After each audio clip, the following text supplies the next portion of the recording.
Betul, menghargai waktu itu penting dan sangat bermanfaat untuk bisa seperti menghargai orang yang ada di sekitar kita, pekerjaan kita juga tidak menumpuk, dan kita juga dapat melatih rasa kepedulian kita terhadap orang lain. Ya Ibu, saya menyesal sudah sering terlambat. Saya mohon maaf sudah sering terlambat. Iya Lodo, sikap yang sangat baik sudah kamu lakukan dengan cara meminta maaf. Menurut kamu, apa yang akan kamu lakukan agar kamu tidak terlambat lagi datang ke sekolah? Saya akan tidur cepat dan tidak bergadang lagi agar tidak datang terlambat ke sekolah. Baik Lodo, kamu sudah menemukan solusinya. Dan ibu akan bekerja sama dengan orang tua kamu agar kamu tidak terlambat lagi datang ke sekolah. Sekarang silahkan kembali ke kelas ya. Terima kasih Ibu.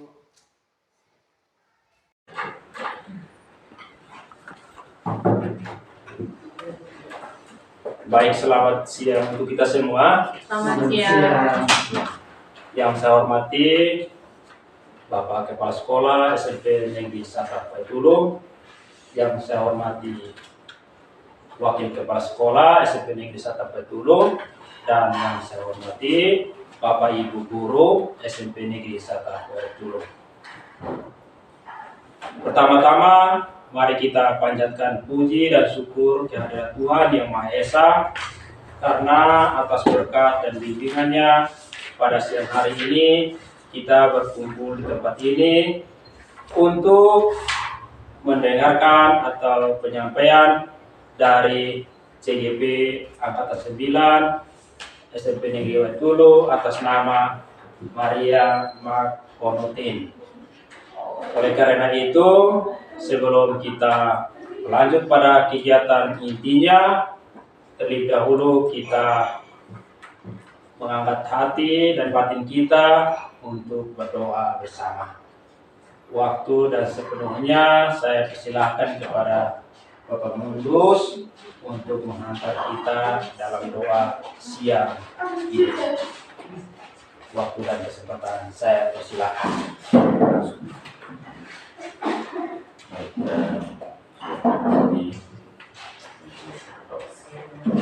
Dalam nama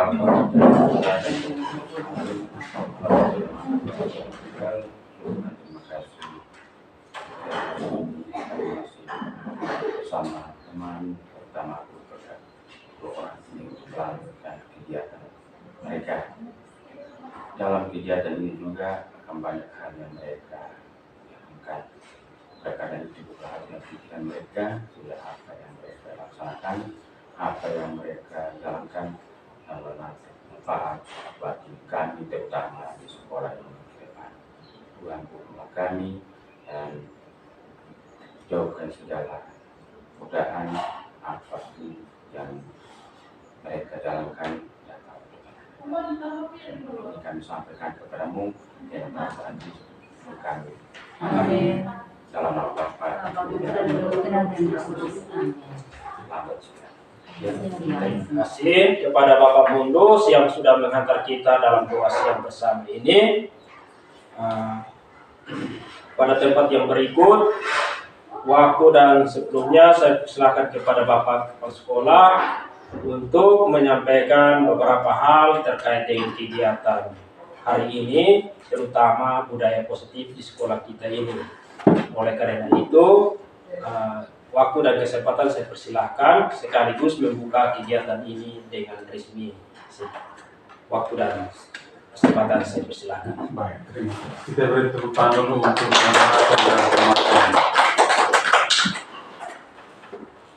Bapak Ibu, Mundus yang saya hormati, dunia yang saya kasihi,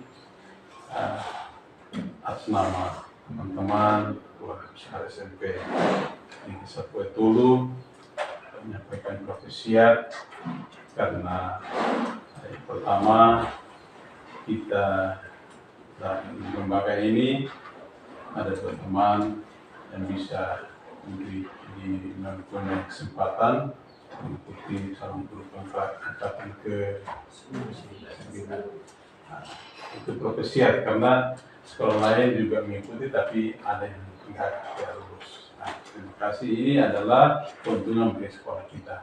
Karena itu harapan kami semua adalah apa yang Bapak Ibu ikut, yang pertama dari pengembangan diri, juga sangat perlu punya manfaat nilai untuk sekolah ini. Dan bagaimana bisa mewujudkan, memanifestasikan semua pengetahuan yang telah Bapak Ibu dapat untuk lembaga ini, terutama untuk anak-anak kita. Dan intinya yang tadi digambarkan itu adalah punya motivasi yang tinggi dari dalam diri, motivasi internal yang tinggi. Kalau tidak motivasi, apa yang kita dapat itu sia-sia. Dan saya harap, mungkin harapan dari Bapak Ibu teman-teman juga, bahwa dengan adanya kegiatan ini, kita semua boleh mengalami perubahan pelan-pelan supaya sekolah kita akan lebih baik ke depan. Dan dengan bantuan Bapak Ibu dan dengan berkat Tuhan, saya membuka kegiatan ini secara resmi.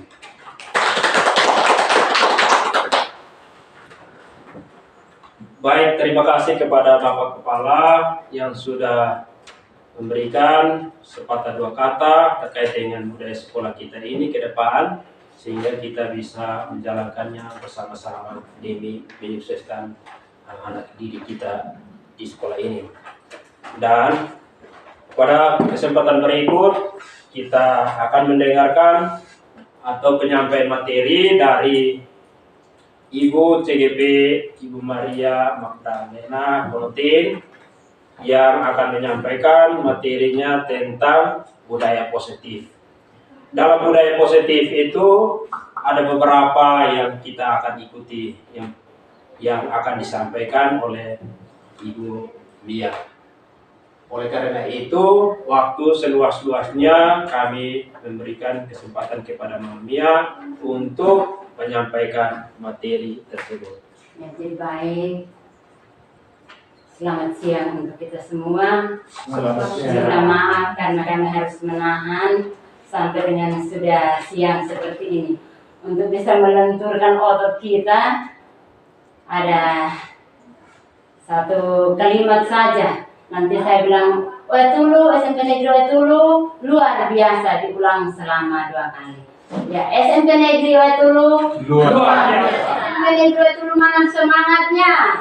Luar biasa. Terima kasih, mari kita ya, pada tempat yang pertama, mari kita patut panjatkan puji dan syukur karena berkat kuasanya Sang Ilahi, sehingga kita masih diberkati mulai dari pagi sampai dengan siang ini di ruang ini, untuk kita diizinkan untuk bisa mengikuti kegiatan ini dengan baik sampai dengan selesai. Tempat yang kedua, saya berterima kasih kepada Bapak Kepala Sekolah yang sampai dengan siang ini juga tidak pernah bosan, tidak meninggalkan saya dengan kegiatan itu, tetap menuntun, membimbing, mendidik, membina dan melatih sampai dengan saat ini. Dan juga Bapak Wakil, Bapak Mundus tetap mendampingi saya sampai dengan saat ini. Tidak lupa pula bagi teman-teman seperjuangan, guru hebat SMP Sakap Wetulu yang begitu luar biasa dengan semangat yang tinggi, masih tetap mendampingi saya untuk bisa menyelesaikan kegiatan saya pada siang ini. Kegiatan saya adalah untuk memenuhi salah satu tugas, yaitu aksi nyata modul 1.14.A.9, aksi nyata tentang budaya positif. Budaya positif. Jadi di sini tidak akan selamat datang ya, tadi saya sudah menyapa, tetapi untuk guru hebat, mari sama belajar dan belajar sama-sama, berkolaborasi, saling mendukung demi mewujudkan disiplin positif di sekolah tercinta ini, tentunya untuk anak bangsa kita yang ada di SMP Wetulu.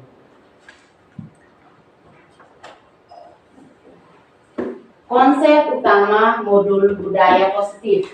Kurang lebih nanti di sini tambahkan satu, yaitu tentang kesepakatan. Yang pertama, perubahan paradigma belajar, disiplin positif, kebutuhan dasar manusia, motivasi perilaku manusia, posisi kontrol restitusi, dan juga kesepakatan kelas atau sekolah, dan yang terakhir adalah segitiga restitusi. Nanti kita lihat itemnya satu persatu. Tentang pembelajaran dengan paradigma baru yang mencakup standar kompetensi, merdeka belajar dan asesmen kompetensi nominal sehingga menjamin ruang yang lebih leluasa bagi pendidik untuk merumuskan rancangan pembelajaran dan asesmen sesuai dengan karakteristik dan kebutuhan peserta didik. Berarti di sini pembelajaran dengan paradigma baru. Kita dituntut pada saat ini dengan adanya merdeka belajar, kita dituntut untuk merubah atau meninggalkan pembelajaran paradigma yang lama, di mana paradigma yang lama itu pembelajarannya itu hanya monoton, atau pembelajaran kepada yang dibutuhkan itu hanya monoton kepada guru, sementara siswanya itu diabaikan. Nah, muncullah paradigma baru, ini artinya pembelajaran lebih berfokus atau lebih berpihak kepada murid. Berpihak kepada murid artinya bahwa yang dulunya guru biasa hanya berceramah atau ambil buku cetak dan memberikan kepada siswa atau peserta didik untuk baca dan tulis buat rangkuman. Nah, sekarang tidak. Guru tidak lagi berceramah, tapi membiarkan kesempatan sepenuhnya kepada anak didik atau murid untuk belajar. Namanya merdeka belajar, berarti tidak ada satu intervensi yang membuat mereka terbelenggu. Tetapi mereka dimerdekakan secara belajar, yaitu mereka dimerdekakan untuk belajar. Nah, untuk mencapai pembelajaran dengan paradigma baru itu kita harus dituntut untuk harus memiliki kompetensi yang minimal sehingga menjamin ruang yang lebih leluasa. Kita harus mampu merumuskan rancangan pembelajaran dengan asesmen sesuai dengan karakteristik. Berarti di sini juga bukan berarti pembelajaran hanya berpusat pada siswa terus guru tidak buat apa-apa. Tentunya guru dia harus menyiapkan segala atribut, ya dalam hal ini mungkin RPP silabus, untuk dia bisa menghadap dengan siswa yang sehingga pembelajaran dengan paradigma baru itu bisa terjawab. Nah, di sini kita karakteristik, berarti kita harus mempelajari karakteristik itu, artinya kita harus mempelajari setiap siswa dengan dia punya karakter. Oh, anak ini karakternya seperti ini, anak ini karakternya seperti ini. Bukan kita pergi kita pukul rata atau umum saja bahwa maunya saya seperti ini, engkau harus ikut. Pelajari bahwa oh anak ini dia tipe belajar ini dia harus menjelaskan atau omong ke dia itu harus perlahan-lahan.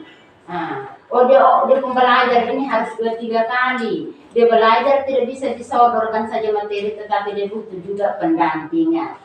Itu yang dimaksudkan dengan pembelajaran dengan paradigma baru. Berarti kita merubah yang segala yang dulu kita pakai, merubahnya ke hal atau paradigma yang baru. Tentu sasarannya hanya kepada peserta didik. Yang ada satu istilah bahwa anak belajar berdasarkan kuadrat alam dan kuadrat sama. Kuadrat alam berarti kita punya pembelajaran di sini juga berdasarkan kita punya kondisi yang ada di lingkungan sekolah kita. Contoh macam ini, ada anak bukan hanya di kelas tapi di luar. Ini teman guru kita Pak Johan luar biasa sekali, Bapak Kepala dan teman yang lain melatih anak menanam bunga, merancang itu botol, merancang sebuah jadi sesuatu yang bernilai, dan itu ada nilai tambahnya berupa nilai kreatif daripada siswa itu sendiri.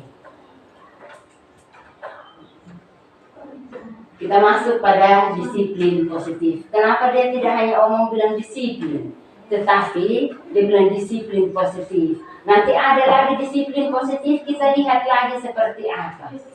Setiap lembaga pasti memiliki disiplin. Kita saja pribadi juga memiliki disiplin diri, apalagi komunitas. Disiplin positif dimaknai sebagai sesuatu yang dilakukan seseorang pada orang lain untuk mendapatkan kepatuhan dan memiliki kecenderungan ketidaknyamanan serta sering hubungkan dengan tata tertib yang berkaitan dengan sanksi dan hukuman bagi yang melanggarnya. Murid yang memiliki disiplin positif akan memiliki motivasi internal yang tinggi dalam menguasai diri untuk melakukan tindakan yang sesuai dengan nilai-nilai kebajikan universal. Sebagai pendidik, tugasnya adalah membimbing siswa untuk memiliki disiplin diri yang berasal dari diri sendiri. Siswa melakukan disiplin positif tidak terlepas dari motivasi yang ingin dicapai oleh siswa itu sendiri. Artinya bahwa disiplin positif di sini ada dua disiplin, disiplin eksternal dan disiplin internal. Disiplin eksternal itu artinya disiplin yang datangnya dari luar, yang dibuat dari luar untuk diterapkan kepada pribadi anak itu sebagai peserta didik. Nah, makna daripada disiplin eksternal yang datangnya dari luar itu tujuannya baik, tetapi bermakna bisa juga menyimpang. Karena apa? Anak melakukan bukan tergerak dari hatinya, tetapi karena dorongan dari orang lain.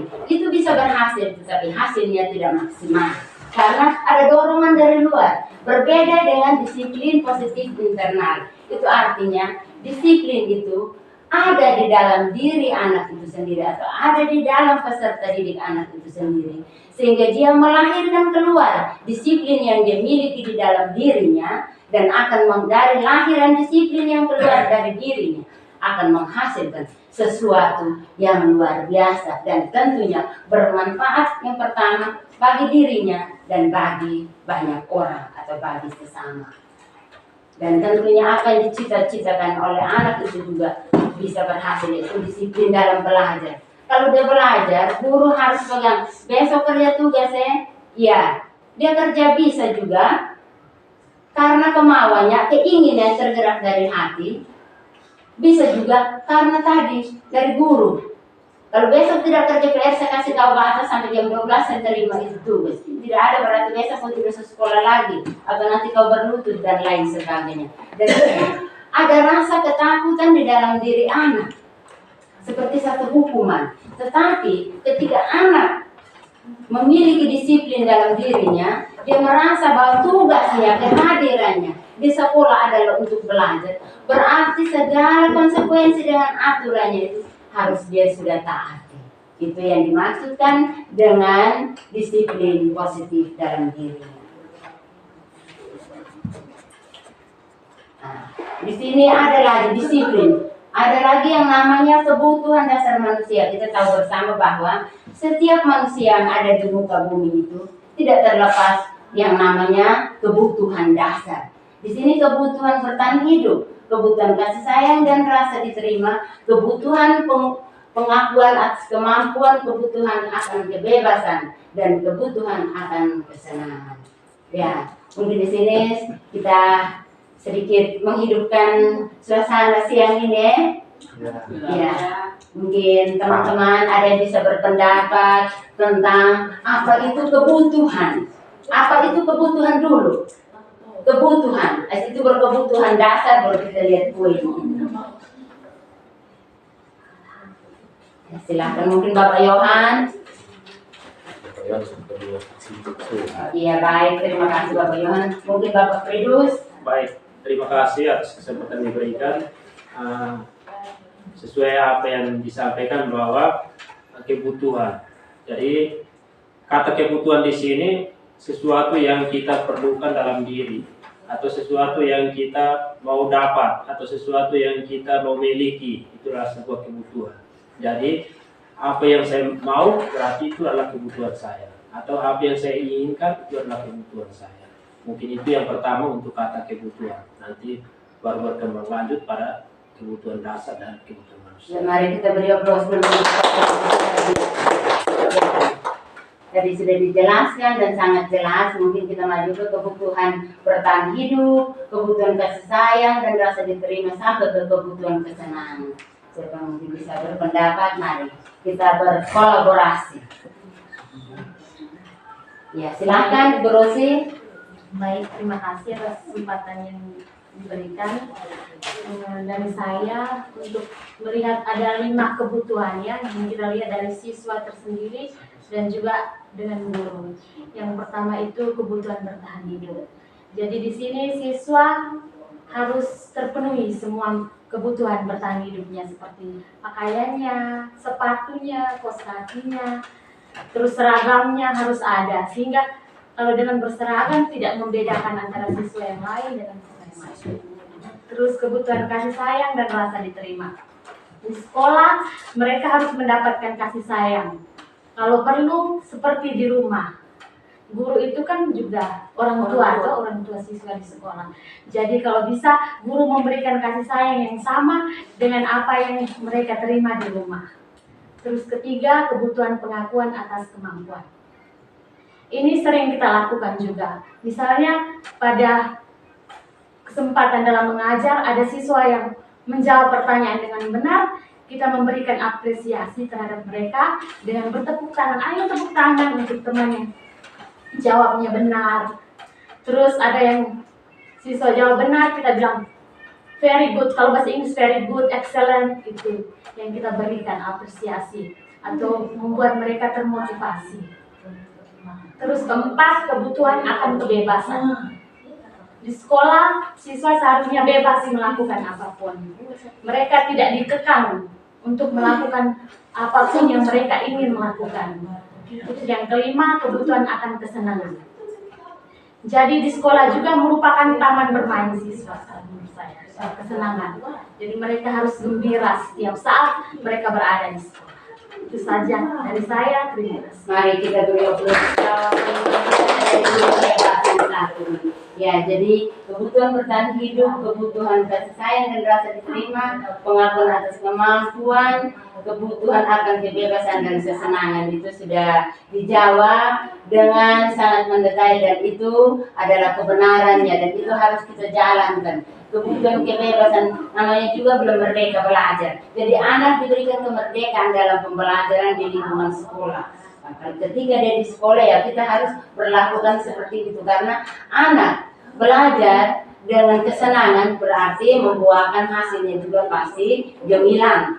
Tapi kalau anak dikekang berarti itu sudah seperti itu.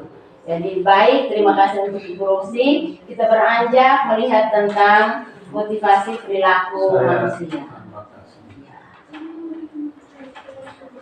Kebutuhan dasar manusia ini ada beberapa versi dari beberapa ahli. Yang saya ingat itu dari Abraham Maslow, itu ada 4 kebutuhan dasar. Tadi yang disebutkan itu antara lain rasa aman, kasih sayang, aktualisasi diri, dan akan harga diri. Tapi yang paling terutama yang paling tinggi adalah aktualisasi diri. Bagaimana anak sudah mendapatkan kebutuhan itu atau kebutuhannya, tapi dia bisa mencari rasa sendiri dan mendapat pengakuan. Ketika dia sudah mendapatkan semua itu, dia tampil dan ada pengakuan dari orang sekitarnya. Wah, luar biasa anak ini. Jadi bagaimana upaya kita ini supaya anak ini bisa tampil satu setiap pribadi. Tadi ada diagnosis segala macam, tapi di dalam standar mereka itu bahwa dia tampil. Mungkin kita identifikasi beberapa anak kita kan misalnya ada 8 anak yang tidak membaca. Di antara 8 itu ada 1 yang bisa tampil bahwa dia merasa bahwa tanpa tekanan, tanpa merasa minder bahwa di antara 8 orang itu saya hebat, saya baik dan itu mendapat pengakuan dari baik teman-teman maupun dari bapak ibu. Ini yang kita mau capai, bagaimana anak bisa mengaktualisasi diri dan merealisasi diri dengan tampil, tidak hanya sekedar mendapat itu kebutuhan. Saya rasa itu. Terima kasih untuk Bapak Kepala. Mari kita dengan tambahan yang luar biasa. Ya, jadi itulah tadi tentang kebutuhan dasar manusia, kurang lebih ada 5 dan masih banyak lagi kebutuhan dasar dari manusia yang sudah disampaikan oleh Bapak Kepala. Kita lanjut dengan materi kita adalah motivasi perilaku manusia. Di sini dikatakan bahwa motivasi adalah dorongan yang timbul pada diri seorang secara sadar atau tidak sadar untuk melakukan sesuatu tindakan dengan tujuan tertentu. Motivasi di sini juga bisa bersifat internal maupun yang tadi eksternal. Motivasi untuk menghindari ketidaknyamanan atau hukuman itu ekstrinsik. Motivasi untuk mendapatkan imbalan atau penghargaan dari orang lain.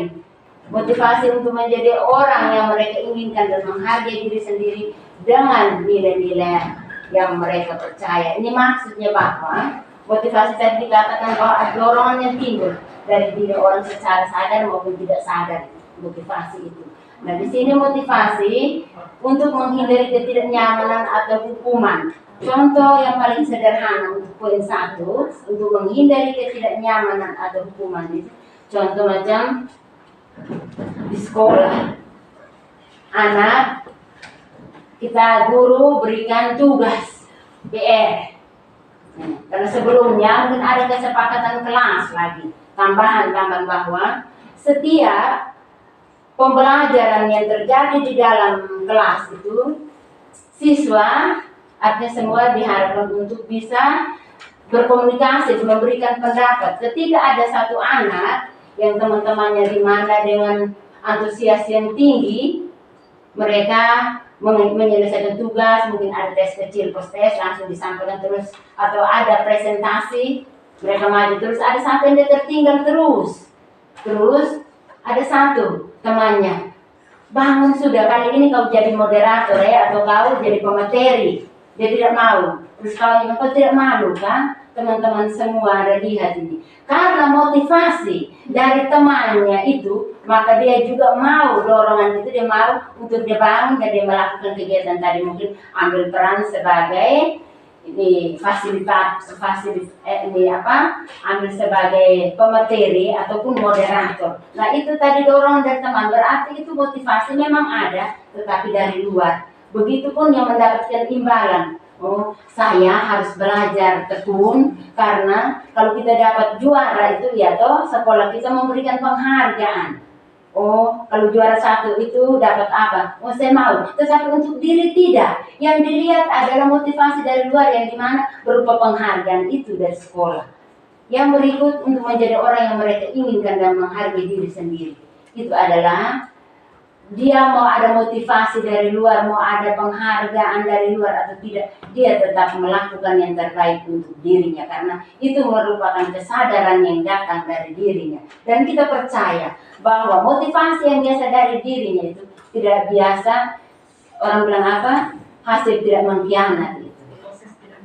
Proses tidak mengkhianati hasil. Mungkin mau dijawab di poin ketiga ini. Ya, lanjut. Konsep disiplin dengan identitas gagal. Nah, di sini kita lihat ada 2 kotak ini. Kotak yang satunya memuat hukuman dengan poin-poinnya, yang kedua memuat penghargaan. Nah, hukuman itu menyakitkan, tidak nyaman, murid takut memaksa, murid menyembunyikan kesalahan, murid menjadi rendah diri. Ini maksudnya bahwa hukuman. Contoh yang sederhana seperti ini saja, hukuman di sini ada beberapa versi, hukuman verbal maupun hukuman secara psikis ya, atau kejiwaan. Yang kalau hukuman verbal itu ya mungkin kadang kita cubit telinga. Ada anak yang dia merasa bahwa itu hal biasa, tetapi ada anak yang dia merasa bahwa itu satu peristiwa yang dia dapat yang sulit dia lupakan, dan itu dia akan membekas.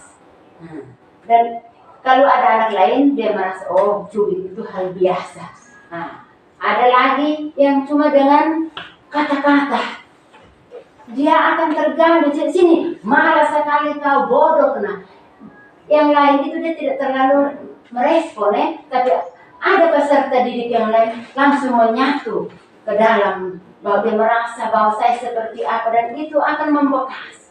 Itu dia merasa tersakiti secara kejiwaannya. Dia membuat dia tidak nyaman.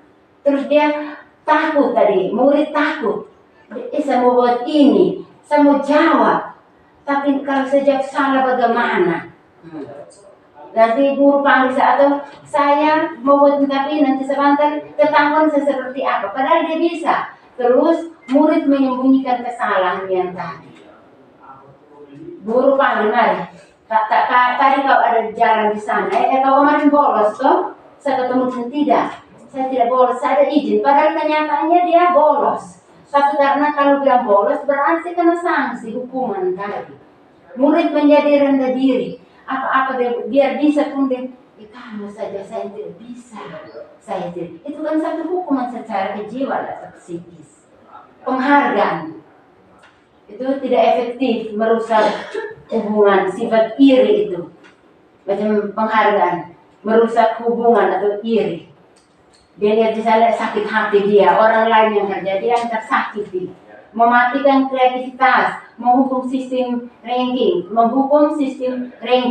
Macam anak merampas hak, menghargai dirinya, itu juga adalah penghargaan. Tetapi di sini saya melihat bahwa menghukum sistem ranking di sini, penghargaan sistem ranking juga terkadang tidak boleh berlebihan, karena itu semata-mata ada dua versi.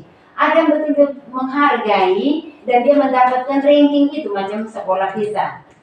Dia juara, diberi penghargaan supaya sebagai stimulus. Tetapi ada anak yang dia bilang, saya mau ini tahu tidak penting, saya mau belajar baik supaya saya dapat ini ranking, kok dapat uang. Jadi ketika ditanya, coba dulu tadi itu engkau punya hasil jawaban, kok benar semua sampai ranking 1. Sedikit pun aplikasi atau ilmu yang didapat itu dia tidak disebut apa-apa, tidak bisa untuk sedikit menjabarkan.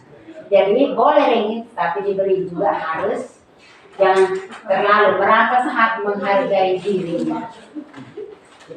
Itu adalah konsep disiplin dengan identitas gagal. Kita lanjut. Konsep disiplin dengan identitas sukses. Konsekuensi dan restitusi. Penguatan jangka pendek perlu monitoring berkelanjutan. Stimulus respon, murid menghormati peraturan, kehilangan waktu untuk merenungi kesalahan. Itu tadi adalah konsekuensi disiplin. Dengan identitas sukses itu konsekuensi penguatan jangka pendek. Ya, segala sesuatu itu kita harus memberi batasan, bahwa batasan, dan kita juga perlu pengawasan yang namanya monitoring yang berkelanjutan terus menerus, dan juga kita harus memberikan stimulus atau respon yang baik untuk membantu untuk bisa dia menerapkan konsep disiplin dan akhirnya mencapai identitas yang sukses itu. Yang restitusi, kalau restitusi sendiri itu seperti apa yang dimaksudkan dengan restitusi itu? Restitusi itu artinya pembelajaran, proses menciptakan kondisi bagi murid untuk memperbaiki atau pembelajaran, memperbaiki kesalahan mereka, sehingga dengan memperbaiki kesalahan mereka bisa pada kelompok mereka dan dengan karakter yang lebih kuat lagi atau yang lebih baik lagi. Ciri yang kedua, fokus pada pemecahan masalah jangka panjang. Murid menghormati dirinya. Artinya bahwa dengan restitusi ini dia bisa menghormati dirinya, bahwa yang tadi saya buat ini benar, berarti kesananya itu saya harus lebih tingkatkan lagi, dan kalau boleh saya pertahankan dan saya tingkatkan lagi. Itu nanti dia sambung dengan teori kontrol, memegang kontrol pada murid. Murid bersemangat memperbaiki kesalahan. Artinya kita guru itu harus menjadi model. Orang biasa bilang guru itu adalah pemain itu sinetron, itu aktor yang paling bagus. Ya, dengan berbagai cara bagaimana untuk dia menghidupkan suasana kelas, membuat nyaman dan menarik daya tarik daripada siswa atau peserta didik untuk tetap di kelas dengan belajar nyaman dan tentunya mengikuti segala materi yang dijabarkan atau diberikan kepada siswa, yang pada akhirnya dia boleh menuai hasil, yaitu dia harus unggul pada saat pembelajaran itu. Karena kita di sekolah ini belajar berdasarkan KDE indikator. Tujuan pembelajaran itu setelah habis jam pembelajaran kita harus cek dulu. Hari ini pembelajaran kita sudah capai tidak itu tujuan pembelajaran. Itu yang dimaksudkan. Dan murid bersemangat memperbaiki kesalahan. dia akan mengakui kesalahannya dan dia, oh iya, yang tadi dimaksudkan itu kebenarannya seperti ini, berarti bagaimana caranya untuk saya bisa mencapai ini kebenaran itu, atau bagaimana caranya untuk saya memperbaiki kesalahan itu. Tapi itu terlahir dari dirinya sendiri. Itu yang dimaksudkan dengan restitusi.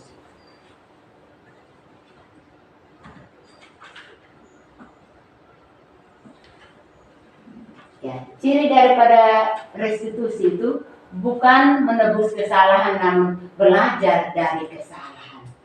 Jadi tujuan itu bukan untuk menebus, karena saya sudah buat kesalahan, jadi saya perbaiki dulu dan sebatas itu dan terkubur. Tidak, dia perbaiki kesalahan untuk kedepannya lebih baik, karena tujuannya adalah untuk mencari tahu kebenaran yang sesungguhnya dari apa yang dia pelajari.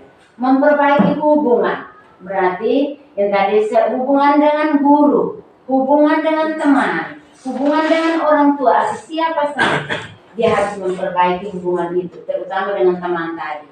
Mungkin tadi datang karena tidak bawa itu tulis-tulis, dia kumpul poin sudah macet, tanpa minta, dia lihat kebetulan ada meja ada 2, dia langsung copot saja begitu. Nah, caranya bagaimana dia memperbaiki hubungan dengan temannya supaya relasinya tetap berjalan dengan baik. Menuntun tawaran bukan paksaan. Nah, di sini ini juga tentang disiplin, itu kita kembali kepada kesepakatan kelas. Tadi sudah disampaikan oleh guru hebat terdahulu, Bapak Alfred Sani, bahwa sesuatu yang dipaksakan tentunya hasilnya tidak terlalu bagus. Di sini tentang kesepakatan kelas. Kenapa tidak dibuat bahwa peraturan kelas? Karena peraturan kelas itu sudah terkesan memaksa, dipaksakan harus. Tetapi kalau tawaran dalam membuat satu kesepakatan kelas, oh macam anak dulu, kamu harus datang sekolah tepat jam 7, tidak. Masuk sekolah jam 7.15, ya. Terus bilang kamu tidak boleh ribut di dalam kelas, tidak. Jaga ketenangan kelas dan lain sebagainya. Nah, mencari kebutuhan dasar yang mendasari tindakan. Fokus pada karakter bukan tindakan. Nah, berarti di situ kita fokus pada karakter. Berarti kita melihat dulu orang ini atau anak ini maunya dia seperti apa, dia berkarakter seperti apa. Oh, satu kali omong belum bisa. Anak ini dia maunya dipuji.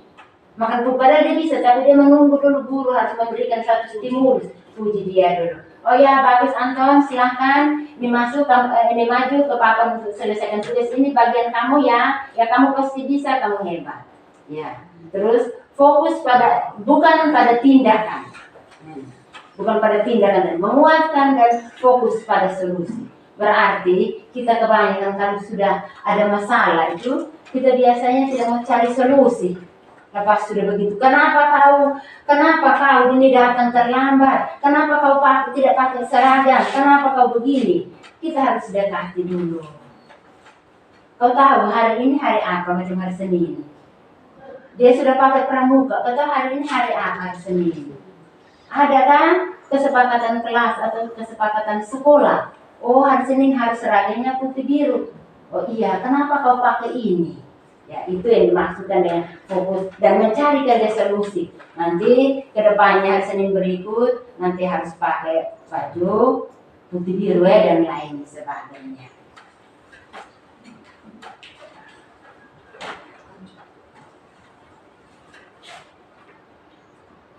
Perbedaan, contoh kasus siswa sering tidak mengerjakan PR. Itu tadi beri dia hukuman. Yang tadi di sini bilang guru menghukum siswa tersebut hormat bendera selama 10 menit. Boleh, dia hormat, dia akan ikut karena itu adalah perintah dari guru, dia akan menjalani. Tetapi apakah dengan hukuman yang dia hormat bendera selama 10 menit dan sudah tidak, kemungkinan besar akan terjadi hal yang sama lagi. Dia akan mengulang perbuatannya itu lagi. Terus guru marah dan bentak murid menjadi takut dan dia. Itu hukuman. Kenapa kau, di mana tugasmu? Kemarin saya kasihkan tugas, tahu di mana yang ibu kasih PR? Lupa ibu. Terus tanpa kita melihat Kenapa sampai engkau lupa kerjaan? Konsekuensi guru memberikan konsekuensi untuk mengerjakan PR tadi saya sudah jawab. Pada jam istirahat atau saat kembali, guru tegas dan siswa menghormati peraturan. Jelas itu karena ini aturan dari guru. Restitusi itu sebaiknya guru harus menanyakan keyakinan kelas. Keyakinan kelas apa yang sudah kita buat? Engkau masih ingatkah dengan keyakinan kita itu? Oh, masih ingat. Kenapa engkau buat itu ya? Mengarahkan dia untuk keluar dari yang tadi hukuman dan konsekuensi itu, untuk dia menghadap pada restitusi, yaitu perbaikan. Dan tentunya guru terbuka dan siswa menghormati dirinya dan orang lain. Dan tentunya dia akan buat semua. Dia akan terbuka bahwa saya seperti ini, mengalami kendala di sini, atau saya buat ini karena alasan ini. Nah, orang tua tanya juga pasti dia akan omong seperti itu.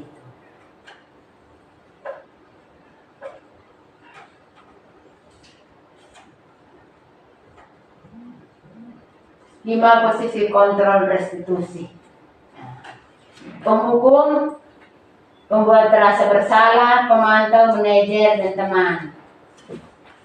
Ya, mari kita berkolaborasi lagi bekerja untuk bisa melihat ini. Kita mulai lihat tampilan tentang 5 posisi kontrol restitusi. Terus kita membuat perbandingan sendiri. Kita berdiam sejenak, mengintrospeksi diri. Kira-kira selama pembelajaran kita sebagai guru, kita berada di posisi kontrol yang mana? Penghukum. Penghukum ya, bagus sekali penghukum. Saya juga di penghukum. Membuat rasa bersalah. Membuat rasa bersalah. Pemantau. Pemantau, ya benar. Masih ada lagi teman yang lain. Bisakah? Selama ini sebenarnya 3 itu. Oh iya. Yang sering terjadi. Oh iya, jadi benar. Yang sering kita alami dan kita buat yang terjadi itu adalah dari 5 posisi ini: penghukum, pembuat rasa bersalah, pemantau, teman. Teman itu jarang Jarang. Penghukum itu kita hanya dengan kekerasan kita tanpa menanyakan bahwa engkau buat ini karena apa, pasti ada alasan. Pembuat merasa bersalah, kalau dipanggil untuk atau diberi tugas 5-6 kali, tidak tulis atau saat mengajar anak ribut, kita tegur sudah amat 5 kali tetap tidak ikut, terus kita ke sana buat bahwa seolah-olah itu guru bersalah sekali dalam persoalan atau peristiwa itu, bahwa ibu sudah mengajar setengah mati dari tadi, kau tidak ingat ibu kah? Terus kau buat ribut lagi, terus bagaimana ibu mau buat kau seperti apa? Itu yang dimaksudkan di pembuat rasa bersalah. Pemantau, ketika anak melakukan kesalahan, guru dia akan melihat, terus dia menganjurkan untuk memperbaiki. Tetapi kalau teman, ketika siswa berbuat kesalahan atau melawan dan lain sebagainya, dia akan merangkul, membuat bahwa seolah-olah mereka itu berteman, mari bagaimana dan lain sebagainya. Terus manajer, posisi manajer di sini dia akan menghimpun dari yang penghukum, pembuat merasa bersalah, pemantau, teman, dihimpun di sana. Mari, tadi itu ada apa di sana? Engkau tahu bahwa itu kau buat kesalahan, betul ya tahu. Terus engkau tahu konsekuensinya apa dari berbuat kesalahan atau buat ini? Tahu. Mari, silahkan bertanggung jawab dengan perbuatanmu sendiri. Itu adalah tugas manajer, maksudnya supaya anak benar-benar mengetahui kesalahannya dan bertanggung jawab terhadap masalahnya untuk memperbaiki masalahnya, untuk dia bisa keluar dari masalahnya. Itu adalah tugas manajer. Jadi di 5 posisi kontrol restitusi, saya sebagai calon guru penggerak mengajak kita sekalian, mari kita tinggalkan yang penghukum, pembuat rasa bersalah, kita pakai yang teman dan manajer. Pemantau jangan kita dari jarak jauh saja, tetapi kita pakai teman untuk menghantar dia ke tingkatan manajer.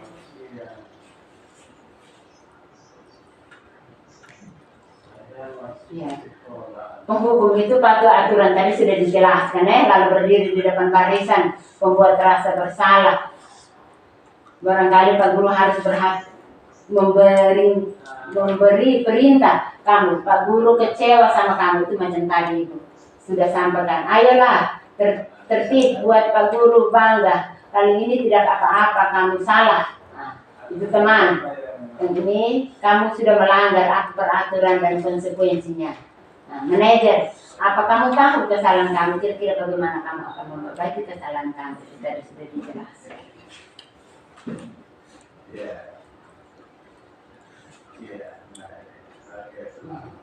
Keyakinan kelas. Mengapa keyakinan kelas? Mengapa tidak peraturan kelas? Keyakinan kelas merupakan metode untuk menimbulkan kembali disiplin positif yang didasari oleh motivasi dari dalam diri. Implementasi keyakinan kelas dilatar belakangi bahwa ditemukannya beberapa murid yang masih diingatkan untuk melakukan tindakan kebaikan atau kedisiplinan. Sedangkan tata tertib kelas adalah sejumlah peraturan yang harus ditaati atau harus dipenuhi di dalam kelas supaya proses belajar mengajar berlangsung dengan lancar. Dalam tata tertib kelas ini biasanya termuat hal-hal yang harus dilaksanakan dan yang dilarang kelangsungan kelas yang kondusif. Ya, itu tadi kurang lebih sudah dijelaskan bahwa keyakinan mengapa tidak dibuatkan peraturan kelas tetapi keyakinan kelas. Dalam paradigma belajar yang baru yaitu kurikulum Merdeka Belajar, berarti segala bentuk kekerasan, baik kekerasan verbal maupun psikis itu harus dihilangkan, dihapus dalam penerapan pendidikan kepada siswa atau murid. Kita pakai keyakinan kelas karena keyakinan kelas itu tidak ada unsur paksaan. Kalau peraturan dibuat mungkin oleh Tanji, kepala sekolah, atau untuk keyakinan sekolah, dibuat oleh wali atau guru mata pelajaran yang mengajar. Tetapi kalau keyakinan kelas, namanya keyakinan atau kesepakatan, dibuat oleh seluruh anggota dalam kelas itu bersama guru mata pelajaran atau wali kelas. Sehingga tidak ada paksaan. Berarti keyakinan kelas kalau diterapkan, berarti anak akan menjalani dengan baik karena dia sendiri yang membuat, dia sendiri yang sepakat bahwa di kelas ini harus jaga ini, menjaga kebersihan, harus terlibat langsung dalam setiap kegiatan pembelajaran di kelas, aktif dalam diskusi dan lain sebagainya.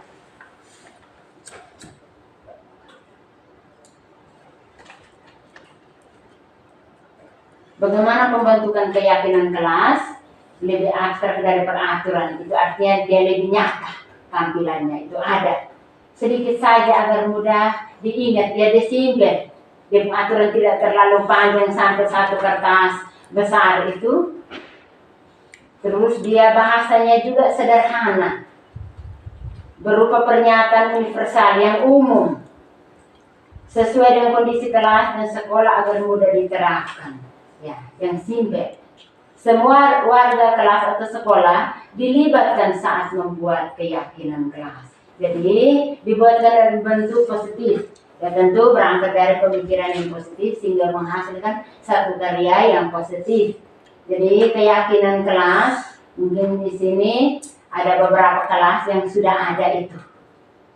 Keyakinan kelas sudah ada. Yang pertama itu ada contohnya pagi datang sudah selamat, pulang juga selamat, setiap memulai jam pelajaran mata pelajaran, bukan sembahyang itu masuk dan keluar, tetapi harus setiap mata pelajaran masuk itu sembahyang, keluar juga di sembahyang, terus diganti dengan mata pelajaran yang lain sampai dengan pulang sekolah. Ya, itu adalah keyakinan kelas yang dibuat. Kalau keyakinan kelas sudah beberapa buat, nanti kita mencari waktu tersendiri atau waktu khusus untuk kita sama-sama satu komunitas SMPN Satu Petulu ini bersama pimpinan sekolah kita membuatkan satu kesepakatan sekolah.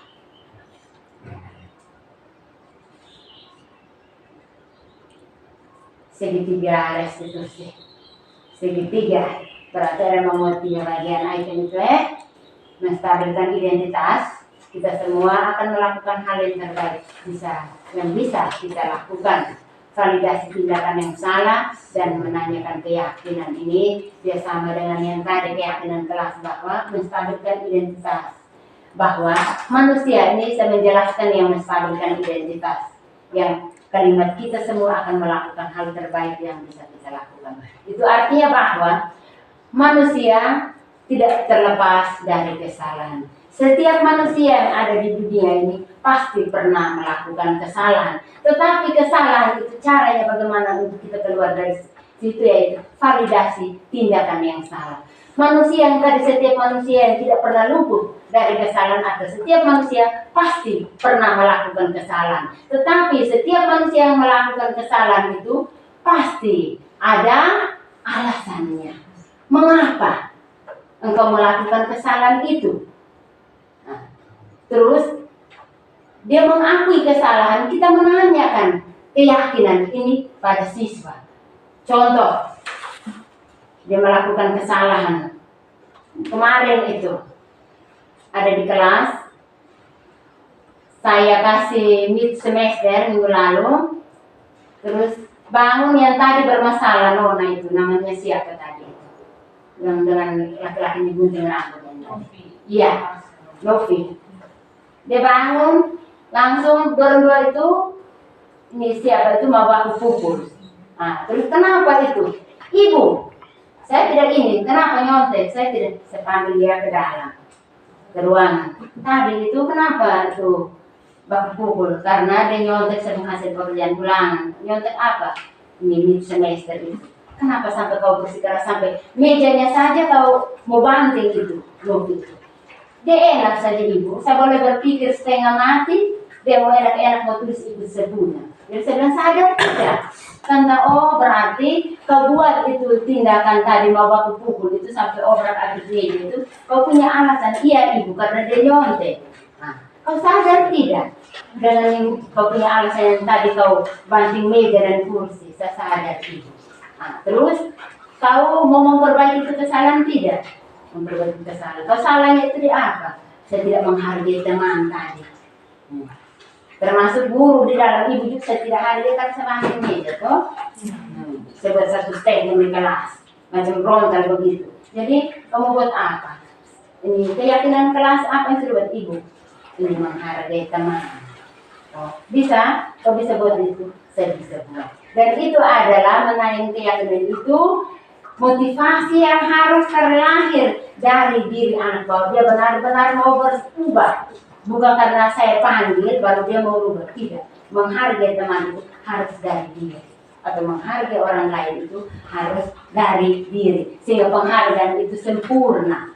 Kalau penghargaan sempurna, teman yang dihargai itu juga dia merasa macam nyaman. Itu sama dia itu dia baik. Kita kalau berkawan dengan dia itu dia baik sekali.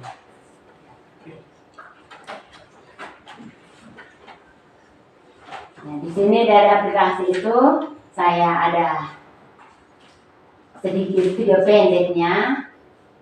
Di situ ada 2 kasus kemarin itu. Satunya saya mengajar, dia mengantuk.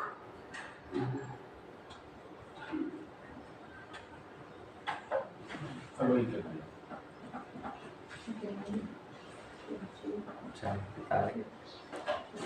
tidak. Ya, jadi di situ ada 2 video pendek yang saya ambil. Yang satu sudah diam.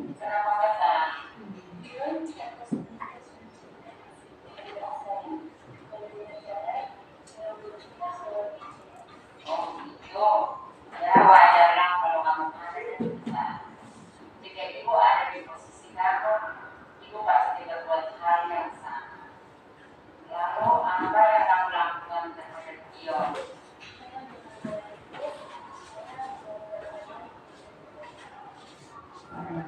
Oh,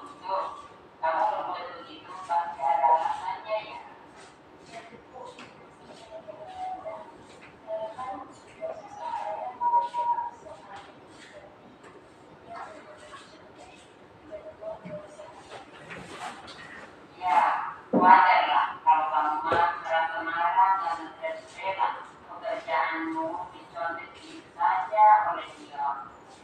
Ibu sangat menghargai Dinda dan Dama yang tidak berbuat lebih buruk daripada dia. Misalnya memukul.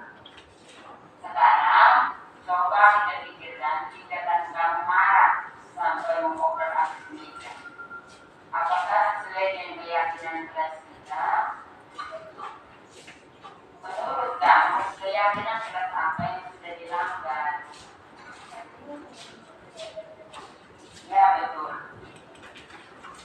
Menurut kamu, saya menghormati setelah penting tidak untuk kamu. Baik, kalau menurut kamu penting, jadi keyakinan apa yang harus kamu lakukan pada saat kamu sedang makan?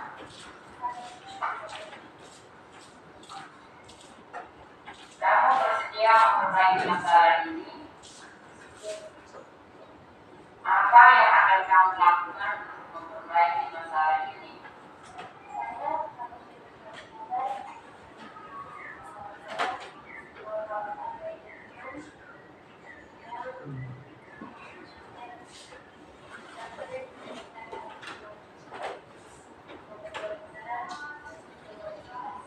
Ya, baru sekali tindakan kamu, Mufti. Tetap semangat ya. Sekarang silakan kembali ke kelas. Ya, sama-sama.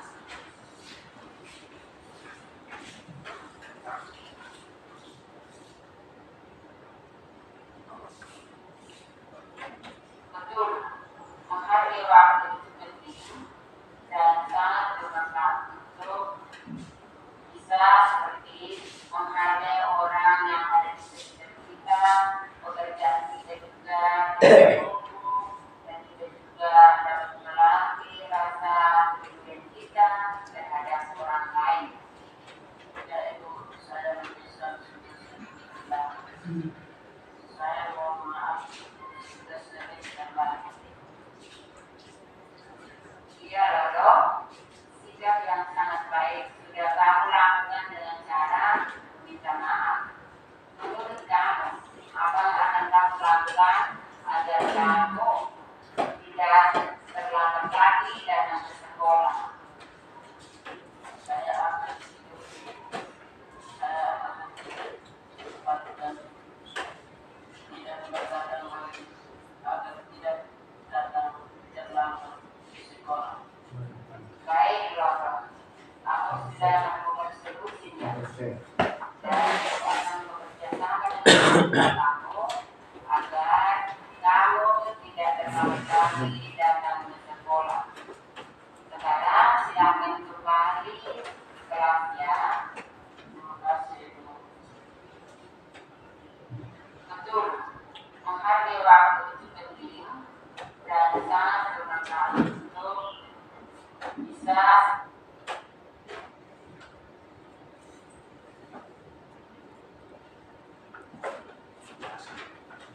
Jadi baik, itu adalah materi yang saya tampilkan untuk kegiatan saya dalam aksi nyata tentang budaya positif yang harus kita terapkan di sekolah. Berarti kita punya pembelajaran karena ada kurikulum Merdeka Belajar sekarang, berarti kita punya pembelajaran itu harus rubah dari paradigma yang lama kembali ke paradigma yang baru. Dan mudah-mudahan dengan kegiatan CGP ini, saya juga berterima kasih dengan adanya kegiatan CGP ini bisa membuat saya untuk mengetahui sedikit. Dulunya saya tidak pernah tahu tentang yang namanya budaya positif dalam pembelajaran seperti apa. Ada lagi pembelajaran kepada anak yang sifatnya penghukum dan lain sebagainya. Teman, saya tahu bahwa guru itu adalah adalah orang yang tidak perlu untuk ditakuti, tetapi disegani, bukan ditakuti, disegani, tetapi guru itu adalah segala-galanya. Jadi anak buat apa saja harus dari guru, walaupun itu salah. yang di dalamnya guru buat itu adalah unsur paksaan, kekerasan, tetapi dengan adanya pembelajaran kurikulum Merdeka Belajar dan calon guru penggerak ini, saya bersyukur dengan kesempatan yang saya alami dan saya sudah masuk ini akan membantu saya untuk merubah saya dalam penerapan proses pembelajaran di sekolah. Karena pembelajaran di sekolah ini berkaitan langsung dengan manusia, yaitu peserta didik. Berarti dalam pembelajaran ini saya harus membuang paradigma lama, saya menerapkan pembelajaran yang baru, yaitu lebih atau berpihak kepada siswa.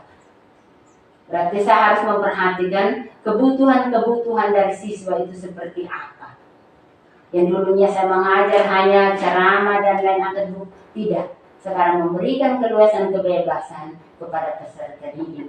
Dan mudah-mudahan dengan adanya kegiatan guru penggerak ini di sekolah ini, saya dengan teman guru Bapak Alfred Sanit, kami berdua akan mencoba berkolaborasi sedikit demi sedikit kami belajar untuk kami bisa menerapkan apa yang kami dapat, dan kami akan sedikit demi sedikit untuk berbuat, untuk sedikit merubah lingkungan sekolah, terutama peserta didik dalam proses pembelajaran. Dan tidak lupa juga dari tempat ini, saya sebagai calon guru penggerak meminta kepada pihak sekolah, pimpinan sekolah, dan teman-teman guru untuk selalu punya kesempatan, kesediaan membantu saya untuk bisa melihat terobosan-terobosan baru yang bisa dibuat sesuai dengan kurikulum Merdeka, terutama pada mengembangkan budaya positif di sekolah ini. Dari saya sekian.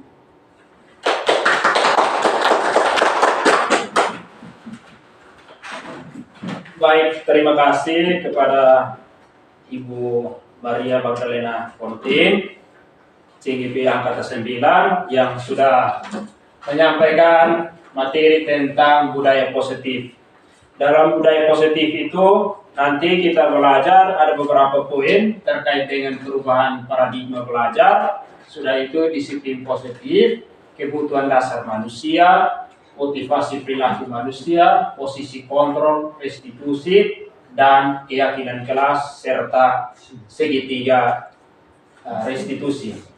Dari beberapa modul atau beberapa konsep ini, kita di sekolah ini tentunya harus menjaga budaya positif di lingkungan kita sini, di lingkungan sekolah, terutama sikap hukum atau sikap disiplin, sikap mengikuti aturan, itu yang harus kita mendampingi anak-anak untuk merubah sikap mereka, sehingga dengan merubah itu kita buatkan satu keyakinan sekolah dan keyakinan kelas.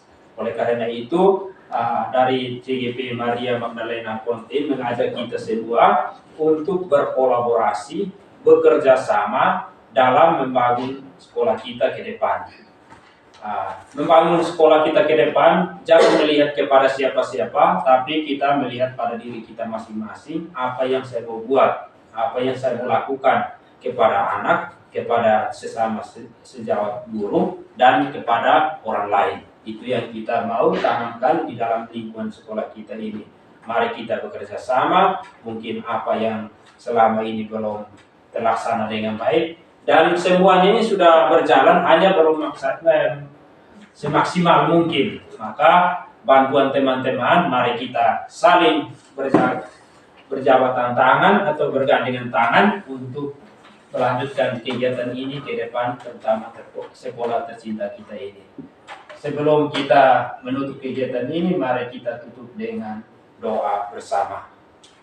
Waktu dan kesempatan saya berikan kepada Pak Yos untuk menutup kita. Terima kasih atas kesempatan yang diberikan. Saya mengajak kita untuk berdiri.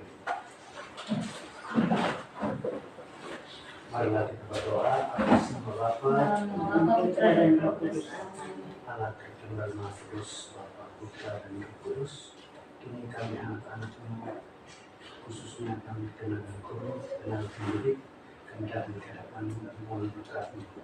Engkau pelindung kami dari tadi pada awalnya kegiatan kami, khususnya kegiatan bagi teman guru kami yaitu calon penggerak guru penggerak khususnya untuk tugas aksi nyata dalam budaya positif yang akan diterapkan di sekolah. Kiranya melalui materi yang sudah dipaparkan akan terlaksana di sekolah kami. Dan tak lupa juga akan berdoa kepada ahli didik kami, kiranya apa yang menjadi kewajiban atau hak mereka dan apa yang akan kami menerapkannya pada mereka menjadi keyakinan untuk kami masing-masing dan menjadi tanggung jawab untuk memuliakan nama-Mu. Nama-Mu kami puji kini dan sepanjang masa. Amin. Atas nama Bapa dan Nama Putra dan Roh Kudus. Amin. Selamat siang. Terima kasih banyak. Tuhan, terima kasih. Marilah seperti kamu diutus.